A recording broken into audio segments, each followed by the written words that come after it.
Good morning everyone. Good. कल मैंने आपको जो था 28 क्वेश्चन कराए हुए थे और उससे नेक्स्ट वाली वीडियो देखते हैं उसमें कितने क्वेश्चन हमारे पास। ठीक है, इनमें बताया गया है, देखो इसमें लिखा भी गया है 32 एम्पियर रेटेड केबल की धारा वहन क्षमता क्या होगी यदि यदि इस पुनः तार बांधने योग्य फ्यूज हो। मतलब कि आपने देखा होगा जब फ्यूज होता है, किटकैट फ्यूज होते हैं हमारे पास, उन किटकैट फ्यूज की धारा क्षमता पूछी है जब उसकी मैक्सिमम धारा कितनी है 32 है। तो पूछ रहा है इसमें हम मिनिमम जो करंट है वो करंट की क्षमता कितनी दे सकते हैं, वो दे सकते हैं हम 26 से, मतलब 26 एम्पियर की करंट दे सकते हैं। बिल्कुल राइट आंसर जो होगा वो ऑप्शन नंबर सी रहेगा इसका। ठीक है, क्यों? क्योंकि उसकी मैक्सिमम क्षमता कितनी है 32 है। अब मैक्सिमम क्षमता के अकॉर्डिंग देंगे तो हमारा वायर क्या होगा, पिघल के टूट जाएगा। इसलिए उसको जो मिनिमम क्षमता दी जाती है वो हमारे पास सी ऑप्शन बिल्कुल राइट होगा, 26 होगा। ऑप्शन नंबर सी बिल्कुल राइट आंसर है। ठीक है, अगला क्वेश्चन की बात करें, देखो अगले क्वेश्चन में पूछा गया है जो हमारे पास स्टैंडर्ड वायर गेज होता है, स्टैंडर्ड वायर गेज SWG तार का जो आकार होता है कैसे, उसकी परास कैसे ली जाती है। आपने देखा होगा, मैंने ऊपर प्रैक्टिकल में भी दिखाया था। एक स्टैंडर्ड वायर गेज होता है, उस गेज में क्या कटी होती हैं, स्लॉटें कटी होती हैं। उस स्लॉट में पूछा गया है कि उसकी स्लॉट की परास कितनी होती है, 0 से इतनी होती है, 0 से इतनी होती है, 0 से ये होती है, 0 से। इसका जो राइट आंसर होता है वो होती है 26 है। आपको पता होगा ना 36 है, 36 होता है। मतलब कि वो स्लॉट कटी होती है, ऐसा एक वर्ताकार आकार का होता है, उसको बोलते हैं स्टैंडर्ड वायर गेज, SWG बोलते हैं। उसकी जो परास होती है वो 0 से 36 होती है। बिल्कुल राइट आंसर जो होगा वो 0 से 36 होगा आपका। ठीक है, समझ में आ गया। अब देखो इसमें एक क्वेश्चन और पूछ सकता है कि जितना हमारे पास ब्याज बड़ा होगा उतना उसका डाया कम होगा, जितना उसका पतला होगा उतना उसका डाया अधिक होगा। ठीक है कि नहीं है? मतलब जितना हमारे पास मोटी पतली तार होगी, जितनी जैसे पतली तार होगी उसका जो जो पतली वायर होगा तो उसका स्टैंडर्ड वायर गेज क्या होगा, अधिक होगा।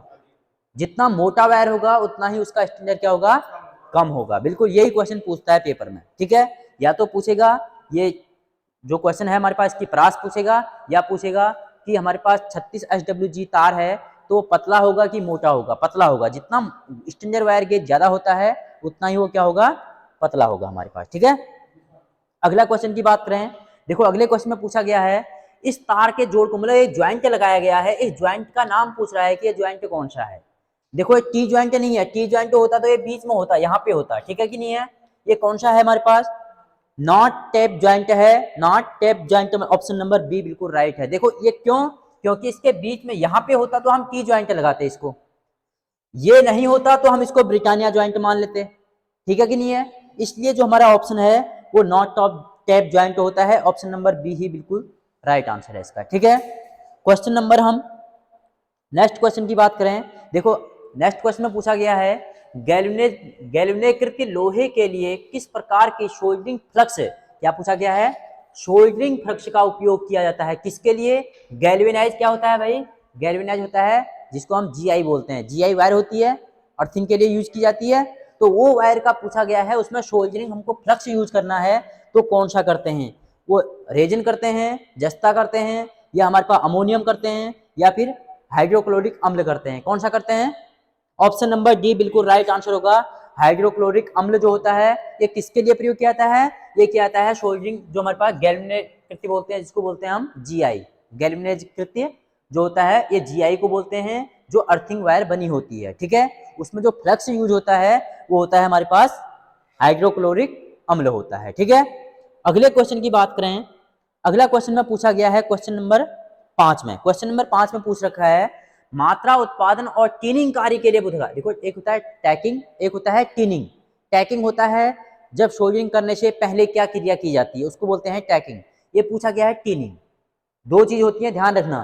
टीनिंग क्रिया हेतु कौन से सोल्डरिंग सोल्डरिंग विधि का प्रयोग किया था, किसके लिए, टीनिंग कार्य के लिए पूछा जाता है, वो डीप सोल्डरिंग होता है। ऑप्शन नंबर ए ही बिल्कुल राइट आंसर है। पर ध्यान रखना टीनिंग कार्य के लिए पूछ रहा है तो ए ऑप्शन ही बिल्कुल राइट होगा, डीप सोल्डरिंग बोलते हैं उसको। ठीक है, अगला क्वेश्चन की बात करें, अगले क्वेश्चन में पूछ रहा है इस भूमिगत केबल में जो एक्स से प्रदर्शित किया गया है, किससे, एक्स वाला पार्ट से प्रदर्शित किया गया है, उसका नाम क्या है, ये पूछा गया है। अब देखो इसमें क्या होता है, आपको एक इसका फॉर्मूला याद रखना पड़ेगा, उसको बोलते हैं सिम्बास। आप सिम्बास लिख लो, उससे आपको पता चलेगा कि हमारे पास कंडक्टर होता है, उसके बाद एनिमल पेपर होता है, उसके बाद बैटिंग होती है, बैटिंग के बाद सर्विंग होती है, लास्ट हमारे पास आर्मरिंग होती है, आर्मरिंग के बाद ये क्या होता है, ये होता है सर्विंग। ये जितना ये पार्ट दिख रहा है इसको सर्विंग बोलते हैं, बाहर वाला पार्ट को, ठीक है। ये केबल होती है, केबल के अंदर इतनी वायरें होती हैं, तो इसका जो आंसर होगा वो क्या होगा, बैटिंग। अब आपको ध्यान रखना है इसको क्या बोलते हैं, इसको क्या बोलेंगे, ये बैटिंग हो गया, ये आर्मरिंग हो गया, ये सर्विंग हो गया। आपको सिम्बास याद रखना है बस, आप एक कॉपी में लिख लो सिम्बास। सिम्बास का मतलब होता है, आपको सभी पता चल जाएंगे। सी का मतलब कंडक्टर होता है, हमारे पास ये हमारे पास इंसुलेशन पेपर हो गया, बैटिंग हो गया, आर्मरिंग हो गया, सर्विंग हो गया, ठीक है। चारों के चारों याद बन जाएंगे, सिम्बास लिख लो आप बस। ऑप्शन नंबर अभी जो होगा वो ए ऑप्शन बिल्कुल राइट है इसका, ठीक है। देखो अगला क्वेश्चन पूछा क्या गया है, अगले क्वेश्चन में पूछा गया है जो XLP केबल होती है उसका पूरा नाम क्या है, फुल फॉर्म पूछी गई है हमको, किसकी क्या होती है, क्लोज लिंक पॉलीएथिलीन। बिल्कुल ऑप्शन नंबर सी बिल्कुल राइट आंसर होगा, क्लोज लिंक पॉलीएथिलीन होता है, ऑप्शन नंबर सी बिल्कुल राइट आंसर है इसका, ठीक है। समझ में आ रहा है, नेक्स्ट करें। देखो फिर अगला क्वेश्चन में क्या पूछा गया है, अगले क्वेश्चन में पूछा गया है भूमिगत केबल में सर्विंग परत। देखो अभी मैं बताया सिम्बास, सिम्बास में पूछा गया है भूमिगत केबल में सर्विंग परत का क्या उद्देश्य होता है भाई। एक सर्विंग परत होती है उसका उद्देश्य पूछा गया है, उसका उद्देश्य क्या होता है, उसका उद्देश्य होता है आर्मरिंग में वायुमंडलीय स्नान को रखने के लिए, मतलब कि वायुमंडल की क्षरण से बचाने के लिए इसका प्रयोग किया जाता है। तो ऑप्शन नंबर कौन सा सही होगा हमारे पास, धात्विक कवच के क्षरण से बचाने के लिए प्रयोग किया जाता है, तो ऑप्शन नंबर डी ही बिल्कुल राइट आंसर होगा इसका, ठीक है। धात्विक कवच से बचाने के लिए हम क्या करते हैं, सर्विंग परत चलाई जाती है, जो मैंने अभी आपको दिखाया था सबसे लास्ट वाला पोजीशन क्या था, वो सर्विंग था वो, ठीक है। उसी का पूछ रहा है कि उसका यूज क्यों करते हैं हम, उसका यूज इसलिए करते हैं क्योंकि धात्विक कवच के क्षरण से बचाने के लिए किया जाता है, ऑप्शन नंबर डी बिल्कुल राइट आंसर होगा, ठीक है।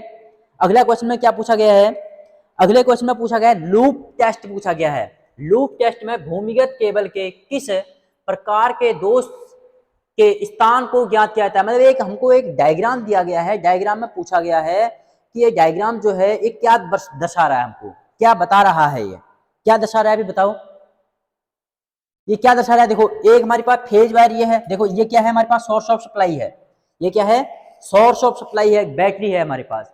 इससे क्या किया इन्हें, एक भूमि वाली अर्थ को क्या कर दिया, इसके साथ टच कर दिया, तो क्या कर रहा है ये, क्या हो रहा है इसमें, ऑप्शन आपको दिख रहा है, शॉर्ट हो रहा है कि नहीं। ये देखो ये कोई एक हमारे क्या किया, ये फेज वायर जो है वो किसी वायर के साथ टच कर दिया इन्होंने, क्योंकि देखो ये वायर अलग है, इस वायर को इस नीचे वाली वायर के साथ टच किया, तो ये क्या हो गया हमारे पास, ऑप्शन नंबर कौन सा सही होगा, ये हमारे पास ग्राउंडिंग फॉल्ट हुआ क्या, नहीं ग्राउंडिंग फॉल्ट होता तो यहाँ पे अर्थ का सिंबल होता, बस इसमें ध्यान रखने की चीज है। एक में ऑप्शन में दे रखा है, अगले क्वेश्चन में देखोगे आप उसमें यहाँ पे जो सिंबल दे रखा है, बैटरी का सिंबल दे रखा है यहाँ पे, वहां पे आपको अर्थ का सिंबल देगा, तो हमारा ए ऑप्शन सही होता, पर इसमें ए ऑप्शन सही नहीं होगा, क्या हो रहा है, शॉर्ट सर्किट हो रहा है, तो ऑप्शन नंबर बी बिल्कुल राइट आंसर है। देखो मैं आपको दोबारा बता रहा हूँ क्वेश्चन, इसमें दो क्वेश्चन पूछे जाते हैं, एक क्वेश्चन में पूछेगा कि यहाँ पे अर्थ का सिंबल देगा, उसको इसके साथ शॉर्ट कर देगा, सारा डायग्राम यही रहेगा, उसने हमको डायग्राम नहीं देखना है, हमको ये देखना है कि किसके साथ शॉर्ट किया गया है, शॉर्ट किसके साथ किया गया है, सोर्स ऑफ सप्लाई के साथ किया गया है तो शॉर्ट सर्किट होगा, अर्थ के साथ किया होगा तो कौन सा हो जाएगा, ग्राउंड हो जाएगा। इसलिए हमारा अभी जो ऑप्शन रहेगा वो कौन सा रहेगा, ऑप्शन नंबर बी बिल्कुल राइट होगा, शॉर्ट सर्किट होगा, ठीक है। अगले क्वेश्चन की बात करें, देखो अगले क्वेश्चन में क्या पूछा गया है, अगले क्वेश्चन पूछा गया है उत्पादन संयंत्रों में किस प्रकार की केबल बिछाने की विधि प्रयोग की जाती है। कहाँ पे, उत्पादन केंद्रों में पूछा गया, जहां पे हमारे पास जैसे बिजली का उत्पादन होता है कि नहीं, जनरेशन ट्रांसमिशन में हम बिजली को बनाते हैं पहले, तो वैसे पूछा है उत्पादन संयंत्रों में हम किस प्रकार के केबल बिछाने की विधि प्रयोग की जाती है, वो की जाती है रैट इन ईयर, मतलब हवा में रैंक के द्वारा, ऑप्शन नंबर बी बिल्कुल राइट आंसर होगा इसका, ठीक है, ऑप्शन नंबर बी। अगले क्वेश्चन की बात करें, देखो कितना सिंपल क्वेश्चन पूछा गया है, क्या पूछा गया है, तांबे के परमाणु में अवमंदन चक्र में कितने इलेक्ट्रॉन होते हैं भाई, कितने इलेक्ट्रॉन होते हैं, अवमंदन बाहरी कक्षा में कितने इलेक्ट्रॉन होते हैं, केवल एक इलेक्ट्रॉन होता है, तो ऑप्शन नंबर ए ही बिल्कुल राइट आंसर होगा। देखो इसमें क्वेश्चन अलग अलग पूछेगा, इसमें पूछेगा इसकी तीसरी कक्षा में कितने इलेक्ट्रॉन होते हैं, समझ में आ रहा है कि नहीं, तीसरी कक्षा में कितनी होती है, दूसरी कक्षा में कितने होते हैं, और इसके न्यूक्लियस के अंदर कितने इलेक्ट्रॉन होते हैं, ये क्वेश्चन पूछ सकता है आपको, ठीक है। अगला क्वेश्चन पूछ भी सकता है ऐसा, तो अभी हमको क्या पूछा गया है, अवमंदन चक्र पूछा गया है, जो ऑर्बिट होता है, ऑर्बिट के बाहर के चक्र को पूछा गया है। तो ऑप्शन नंबर उसमें 1 या 2 इलेक्ट्रॉन होते हैं, तो 1 इलेक्ट्रॉन ही होता है, तो जिसको हम बोलते हैं फ्री इलेक्ट्रॉन, बोलते हैं ना ये फ्री इलेक्ट्रॉन है। फ्री मतलब उसको प्लस की जरूरत पड़ेगी तो प्लस को दे देगा, माइनस की जरूरत पड़ेगी तो वो माइनस को दे देगा। तो ऑप्शन नंबर ए ही बिल्कुल राइट आंसर होगा, 1 ही इलेक्ट्रॉन होता है बाहरी कक्षा में। अगले क्वेश्चन की बात करें, देखो कितना सिंपल क्वेश्चन पूछा गया है।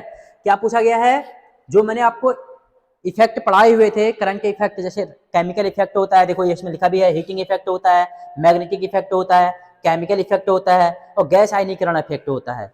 इसमें क्या पूछा गया है क्वेश्चन, देखो पहले इसमें पूछा गया नियोन लैंप में विद्युत धारा के प्रभाव को क्या कहलाते हैं, किसमें पूछा गया, नियोन लैंप। नियोन लैंप कौन सा होता है, जो टेस्ट पेन में होता है, आपने देखा ना टेस्ट करते हैं आप, उसके अंदर एक छोटा सा लैंप होता है, उस लैंप की मैंने आपको बताई थी उसमें कौन सी गैस भरी होती है, तो नियोन, देखो नाम से ही पता चल रहा है नियोन गैस होती है उसके अंदर, समझ आ गया। उसकी वोल्टेज कितनी होती है, 1 वोल्ट से 3 वोल्ट की क्षमता होती है उसकी, बस मैंने आपको थ्योरी में भी बताया था ये।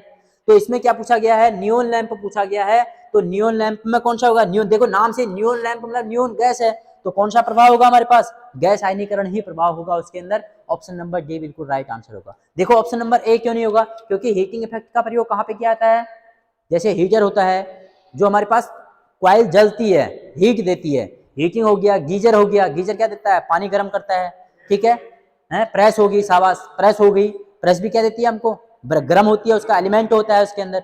अब ये भी पूछ सकता है एलिमेंट किस धातु का बना होता है, एलिमेंट जो होता है वो नाइक्रोम का बना होता है। अब नाइक्रोम किसकी धातु का मिश्रण होता है, निकिल तथा क्रोमियम धातु का मिश्रण होता है वो, ठीक है, इतनी चीजों को बिल्कुल याद रखना आप।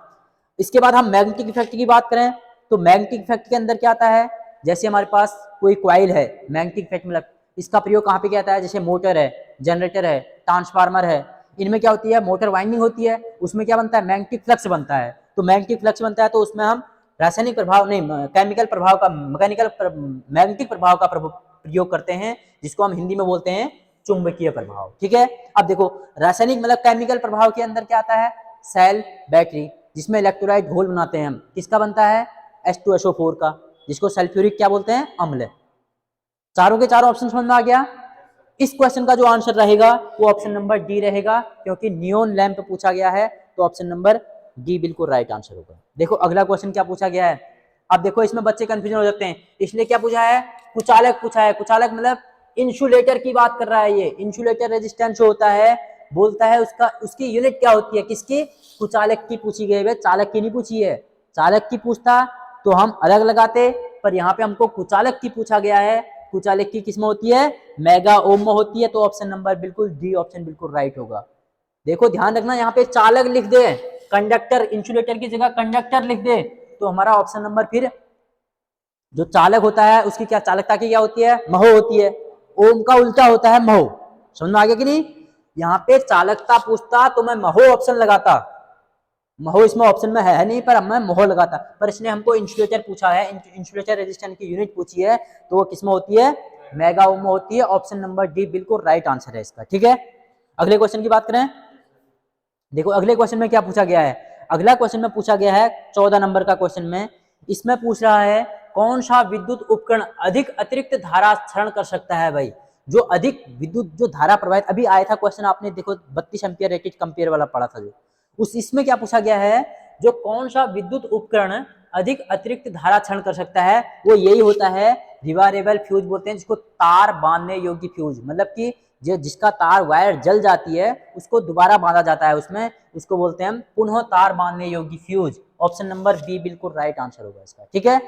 अगले क्वेश्चन की बात करें, अगले क्वेश्चन में पूछा गया है 15 नंबर के क्वेश्चन में पूछा गया है सिरोपरी लाइन। सिरोपरी लाइन कौन सी होती है, जो हमारे पास हाई टेंशन की लाइनें होती हैं, 11 kV की लाइनें होती हैं, दो उनमें पूछा क्या गया है, सिरोपरी लाइन में चालक की लंबाई बढ़ाने के लिए किस जोड़ का उपयोग किया जाता है। ज्वाइंट होते हैं, टी ज्वाइंट होता है, ब्रिटानिया ज्वाइंट होता है, मैरिज ज्वाइंट होता है, तो इसमें क्या पूछा गया है, सिरोपरी पूछा गया है। भाई पहले ध्यान रखना, सिरोपरी पूछा गया है, सिरोपरी मतलब हाई टेंशन की लाइन होगी, सिरोपरी का मतलब होता है हाई टेंशन की लाइन है, 11 kV से ऊपर ही है वो, समझ आ गया। तो इसमें क्या पूछा गया, सिरोपरी लाइनों में चालक की मतलब कंडक्टर की लंबाई को बढ़ाने के लिए हम किसका प्रयोग करते हैं, वो करते हैं हम western union joint. Option number D बिल्कुल राइट आंसर है, वेस्टर्न यूनियन ज्वाइंट का उपयोग करते हैं। ऑप्शन नंबर डी बिल्कुल राइट होता है। ठीक है, अगले क्वेश्चन की बात करें। अगले क्वेश्चन में पूछा गया है 16 नंबर के क्वेश्चन में पूछा गया है एल्युमिनियम। देखो अभी तक क्या पूछा, जीआई पूछा था, अभी तक पूछा था जीआई, गैल्वेनाइज आयरन बोलते हैं जिसको। आप क्या पूछ दिया, एल्युमिनियम। एल्युमिनियम चालकों को सोल्डर करने के लिए किस सोल्डरिंग विधि का प्रयोग किया जाता है? ऑप्शन नंबर इसमें कौन सा सही होगा, वो केरालाइट होता है। Option number B. देखो ध्यान रखना है, कॉपी में बिल्कुल नोट कर लो इन चीजों को। मैं बता रहा हूं आपको, यहाँ पे एल्युमिनियम पूछा है, यहाँ पे जीआई पूछता तो मैं हाइड्रोक्लोरिक अम्ल डालता, अभी पढ़ाया था मैंने आपको। अब इसमें क्या पूछ दिया, एल्युमिनियम पूछ दिया है। एल्युमिनियम पूछ दिया तो एल्युमिनियम में जो सोल्डरिंग करते हैं वो सोल्डरिंग होती है केरालाइट। अब वो बोलता है सोने में कौन सा होता है, सोने का जैसे आपने नाम सुना, सोने में सुहागा, सुहागा मतलब रेजिन बोलते हैं जिसको हिंदी में, वैसे सुहागा होता है उसका। सोने में, यहाँ पे एल्युमिनियम की जगह सोना लिख दे, गोल्ड लिख दे, तो मैं फिर कौन सा लगाता, रेजन ऑप्शन में होगा, रेजन लगाना पड़ेगा। इसमें तो नहीं है, पर ध्यान रखना, मैं बता रहा हूँ आपको, लिख लो कॉपी में। जो सोने के लिए जो सोल्डरिंग फ्लक्स यूज किया जाता है, जैसे सोनार होता है ना, वो फ्लक्स यूज करता है, वो कौन सा करता है, वो रेजन करता है, उसको रेजन बोलते हैं, उसको हिंदी में बोलते हैं, हिंदी में क्या बोलते हैं उसको, रेजन, मतलब कि हमारे पास सुहागा, सुहागा बोलते हैं उसको। ठीक है कि नहीं है? पर इसका ऑप्शन में कौन सा सही होगा, केरालाइट होगा। ऑप्शन नंबर बी बिल्कुल राइट आंसर होगा इसका। ठीक है, अगले क्वेश्चन की बात करें, बिल्कुल ध्यान से देखना एक एक क्वेश्चनों को। देखो अगला क्वेश्चन में क्या पूछा गया है, पिघले हुए सोल्डर को बार बार पिघलाने से क्या कमी हो सकती है, भाई बताइए, आप बताइए। ऑप्शन है आपके पास, 4 ऑप्शन है। पूछा क्या गया है, हम सोल्डरिंग वायरन को, जो सोल्डर वायर है हमारे पास, उसको बार बार पिघलाएंगे तो उससे हमको क्या कमी हो जाएगी, किस में कमी होगी, किन की भाग में कमी होगी? तो ऑप्शन नंबर ए ही बिल्कुल सही होगा। क्योंकि आप ये भी पूछ सकता है क्वेश्चन में कि जो सोल्डर होता है वो किस किस धातु का मिश्रण होता है, किस किस का होता है, लेड और किसका होता है, टिन का होता है। ठीक है कि नहीं है, किसका होता है, लेड और टिन का। इसमें लेड कितना होता है, टिन होता है, जो होता है वो 63% जो होता है, लिख लो कॉपी में, 63% टिन होता है और जो 37% होता है वो लेड होता है इसके अंदर। लिख लो कॉपी में, 67% जो होता है, 67% जो होगा वो टिन की मात्रा होती है और 37 जो होता है वो लेड की मात्रा होती है, इसलिए बोलते हैं ये सोल्डर है हमारे पास। ठीक है, अगले क्वेश्चन की बात करें।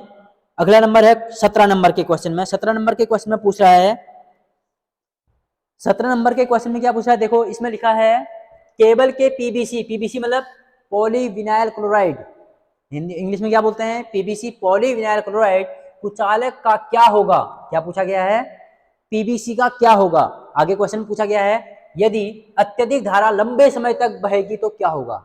मतलब एक पीवीसी वायर होती है, उस वायर में धारा को बहुत अधिक समय तक दें तो उसमें क्या प्रभाव होगा, ये पूछा गया है। इसमें कौन सा होगा, वोल्टेज ड्रॉप होगा, क्यों नहीं, वोल्टेज ड्रॉप पात होगा, या फिर हमारे पास वोल्टेज ड्रॉप घटेगा, या कुचालक प्रतिरोध बढ़ेगा, या कुचालक का, या क्या पूछा गया है, कौन सा क्वेश्चन सही है कहा इसमें?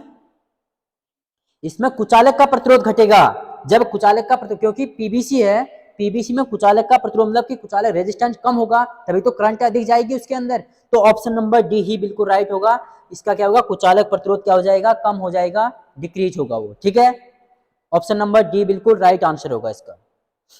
देखो अगला क्वेश्चन में क्या पूछा गया है, 19 नंबर के क्वेश्चन में पूछा गया है केबल बिछाने की कौन सी विधि संकीर्ण क्षेत्रों के लिए किया जाता है? संकीर्ण मतलब जो पर्वतीय क्षेत्र होते हैं, पहाड़ी क्षेत्र होते हैं, उनमें पूछा गया है केबल बिछाने की कौन सी विधि प्रयोग की जाती है। केबल कौन सी बात कर रहा है भाई, ये जो अंडरग्राउंड केबल होती है, जैसे टेलीफोन लाइन की केबल होती है, हाई टेंशन की केबलें होती हैं, उन केबलों की बात कर रहा है। उसमें होता है डग किया जाता है। ध्यान रखना, जहां पे संकीर्ण पूछता है वहां पे डग लगा दो आप, बस कहानी खत्म। जहां पे, कहां पे, इसको, इसके संकीर्ण को समझ लो, पर्वतीय क्षेत्र, पहाड़ी क्षेत्र, उनमें जो होता है डग पाइप किया जाता है। ऑप्शन नंबर डी बिल्कुल राइट आंसर होगा इसका। ठीक है, ऑप्शन नंबर बी। अगला क्वेश्चन में पूछा गया है, अब देखो एक क्वेश्चन और आ गया भाई। अब देखो अभी तक कहां था वो, बेडिंग के अंदर था, अब क्या पूछ रहा है हमको इसके अंदर, देखो इस केबल में अक्ष से अंकित भाग का नाम पूछा गया है। भाई ये अक्ष लिखा है, इसका अंकित का भाग का नाम पूछा है, ये भाग कौन सा है हमारे पास, कौन सा होगा फिर बताइए। मैंने क्या बताया, सिम बास, सी का मतलब क्या होता है, अब देखो सी मतलब कंडक्टर, कंडक्टर के बाद क्या होता है, इंसुलेशन पेपर आता है जिसको लेड शीट बोलते हैं। तो ऑप्शन नंबर डी बिल्कुल राइट। केवल आपको एक चीज ध्यान रखना है, सिम बास, सिम बास, बस ये चीज याद रखोगे, आपका पूरा का पूरा क्वेश्चन सॉल्व हो जाएगा।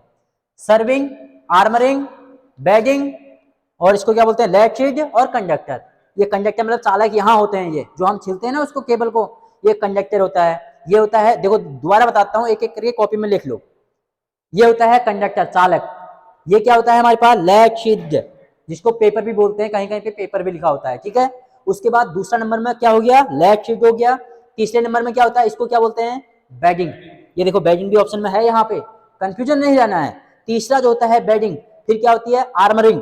आर्मरिंग इसमें है, देखो आर्मरिंग भी दे रखा है, इसलिए बच्चे को कंफ्यूजन करने के लिए सारों के सारे ऑप्शन दे दिए उसने। तो आपको कंफ्यूजन नहीं रहना है, सिम बास को याद रखना है। लास्ट में क्या रहा है, एस आ रहा है, तो एस क्या होता है, सर्विंग। समझ में आ गया कि नहीं। तो इसलिए इसका अभी जो ऑप्शन होगा वो लेड क्षेत्र रहेगा, ऑप्शन नंबर डी बिल्कुल राइट आंसर होगा, ठीक है। देखो अगला क्वेश्चन में क्या पूछा गया है, देखो ये क्वेश्चन भी बिल्कुल सेम वैसा ही है। देखो इसमें केवल एक रेजिस्टेंस लगा दी है और क्वेश्चन सेम है। देखो यहाँ पे बैटरी लगा रखी है, बैटरी लगा रखी है तो किसके साथ शॉर्ट कर रहा है, तो शॉर्ट सर्किट ही होगा। यहाँ पे अर्थ का सिंबल बना देता तो मैं फिर क्या लगाता, ग्राउंड फॉल्ट लगाता। इसलिए जो ऑप्शन रहेगा अभी, ऑप्शन नंबर शॉर्ट सर्किट ही होगा, ऑप्शन नंबर बी बिल्कुल राइट आंसर है। देखो यहाँ पे लगा रखा है, सोर्स ऑफ सप्लाई तो लगा रखी है। अर्थ का सिंबल तो पता है ना कैसा होता है, अर्थ का सिंबल ऐसा होगा, नीचे को ऐसे करके 3 लाइनें 4 लाइनें होती हैं उसके अंदर, वो अर्थ का सिंबल होता है। तो इसलिए ऑप्शन नंबर बी बिल्कुल राइट आंसर होगा, ठीक है। अगला क्वेश्चन की बात करें, देखो अगले क्वेश्चन में क्या पूछा गया है, 22 क्वेश्चन नंबर में पूछा गया है, भूमिगत केबल, क्या पूछा गया है, भूमिगत केबल में कौन सा भाग धात्विक कवच को क्षरण से बचाता है, लीकेज से बचाता है, जो लीकेज से जो बताता है वो कौन सा होता है, ये पूछा गया है इसमें। भूमिगत केबल, भूमिगत केबल में कौन सा भाग धात्विक कवच को क्षरण से बचाता है, वो क्या होती है हमारे पास, बैगिंग होती है। ऑप्शन नंबर बी बिल्कुल राइट आंसर होगा, ऑप्शन नंबर डी बैगिंग होता है वो, ठीक है। ऑप्शन नंबर बी बैगिंग, वो क्षरण से बचाता है मतलब लीकेज से बचाता है। हम बोलते हैं ना लीकेज करंट हो गया है, लीकेज हो रहा है करंट कहीं पे, हमारे को कहीं पे शॉक लगता है ना, झटका लगता है, तो लीकेज करंट होता है, तो उसी को क्या किससे बचाते हैं हम, बैगिंग से बचाते हैं। ऑप्शन नंबर बी बिल्कुल राइट आंसर है। देखो 23 नंबर में क्वेश्चन में क्या पूछा गया है, इसमें पूछ रहा है सोल्डरिंग आयरन, देखो क्या पूछा गया है, सोल्डरिंग आयरन का उपयोग ना करने, मतलब कि नहीं करना है, अभी ना लिखा है, देखो ना करने के समय जो उसका स्टैंड होता है, स्टैंड को मतलब स्टैंड में क्यों रखा जाता है, उसको क्यों रखते हैं भाई आप बताइए। सोल्डरिंग आयरन होता है, उसका काम हमने अभी नहीं करना है, मतलब उसको हमको स्टैंड में रखना है, तो स्टैंड में हमने क्यों रखना चाहिए उसको, किसके, शाबाश, क्या होगा, यह जलने और अग्नि को रोकता है। ऑप्शन नंबर ए ही बिल्कुल सही होगा, इसका राइट आंसर है ऑप्शन नंबर ए। क्या पूछा गया, देखो क्वेश्चन में पूछा गया, जो आप सोल्डरिंग करते हो, सोल्डरिंग आपने कर लिया तो उसको आप स्टैंड में क्यों रखते हैं, क्योंकि कहीं पे आग न लगे, इसीलिए तो रखते हैं उसको सोल्डरिंग के अंदर को। जो सोल्डरिंग स्टैंड होता है, उस स्टैंड में हमें पिन की तरह होता है, उसको रख देते हैं ऐसे, तो वो जलने और अग्नि से रोकने के लिए किया जाता है। तो ऑप्शन नंबर ए ही बिल्कुल राइट आंसर होगा, ठीक है। अगले क्वेश्चन में पूछा गया है जंक्शन बॉक्स। अब देखो भाई जंक्शन बॉक्स होते कौन से होते हैं, आपको पता है जंक्शन बॉक्स कौन से होते हैं। ये पंखा लगा है, जंक्शन बॉक्स तो है इसके अंदर, इसके अंदर क्या लगा होता है, पंखे के अंदर क्या लगा होता है, एक जंक्शन बॉक्स तो है जहां पे हम कनेक्शन, सारे कनेक्शन करते हैं, होता है ना, जंक्शन बॉक्स इसके अंदर होता है। तो पंखे, क्या पूछा है, जंक्शन बॉक्स में किस प्रकार के तारों का जोड़ किया जाता है, वो किया जाता है हमारे पास रेड टेल ज्वाइंट होता है। ऑप्शन नंबर सी बिल्कुल राइट आंसर होगा इसका, रेड टेल ज्वाइंट होता है। तो ऑप्शन नंबर जो हमारे पास किसमें होता है, जंक्शन बॉक्सों के अंदर होता है, वो ऑप्शन नंबर सी बिल्कुल राइट होगा, रेड टेल ज्वाइंट होता है, ठीक है, ऑप्शन नंबर सी। देखो अगला क्वेश्चन क्या पूछा गया है, ये पूछा गया है ज्वाइंट में से, ये एक हमको कोई एक ज्वाइंट दिया गया है, पूछ रहा है जोड़ का नाम क्या है, केवल नाम पूछा है हमको, बहुत ही सिंपल क्वेश्चन है। क्या पूछा गया, नाम पूछा है, कौन सा जोड़ है, ये कहाँ पे करते हैं, सबसे पहले तो ये पता होना चाहिए। सिरोपरि ओवरहेड लाइनों में ये जोड़ प्रयोग किया जाता है, ओवरहेड लाइनों से जितनी भी हमारे पास लाइनें नीचे होती हैं उनमें इसका प्रयोग करते हैं हम। तो अभी जो इसका क्वेश्चन का होगा, अब देखो दो चीजें जुड़ रही हैं, अब देखो यहाँ पे ज्वाइंट लगाया कि नहीं, ये देखो, तो ये कौन सा हो जाएगा, मैरिज ज्वाइंट बोलते हैं इसको, कौन सा, मैरिज। ऑप्शन में देख लो मैरिज कौन सा, ये देखो ऑप्शन नंबर ए ही बिल्कुल राइट आंसर है। मैरिज का मतलब होता है विवाहित ज्वाइंट, विवाहित मतलब एक दूसरे के पूरक है, वो जितना प्रेशर यहाँ से आएगा उतना प्रेशर यहाँ से उसको पकड़ रहा है, तो इसको बोलते हैं मैरिज ज्वाइंट। ध्यान रखना इस ज्वाइंट को, ऐसे ही पेपर में पूछेगा, ये सिंबल दे देगा, पूछेगा इस जोड़ का नाम बताओ, तो ऑप्शन नंबर ए ही बिल्कुल मैरिज ज्वाइंट है। इसको यहाँ से नीचे को, बिल्कुल यहीं से नीचे को देता तो मैं टी ज्वाइंट लगाता फिर इसको, ठीक है कि नहीं है, इसको टी ज्वाइंट लगाता फिर मैं। अगले क्वेश्चन की बात करें, अगले क्वेश्चन की बात करें, इस क्वेश्चन में क्या पूछा गया है, ब्रिटानिया टी जोड़ का क्या उपयोग होता है। जो ब्रिटानिया टी जोड़ होता है उसका प्रयोग पूछा गया है, इसका प्रयोग क्या किया जाता है बताइए। फिर ब्रिटानिया जॉइंट का प्रयोग करते हैं हम कहाँ पे करते हैं, मैंने अभी बताया था आपको, सिरोपरी लाइनों में करते हैं। तो ऑप्शन नंबर कौन सा है, सिरोपरी लाइन में सेवा जुड़ाव के लिए करते हैं, तो ऑप्शन नंबर डी ही बिल्कुल राइट आंसर होगा।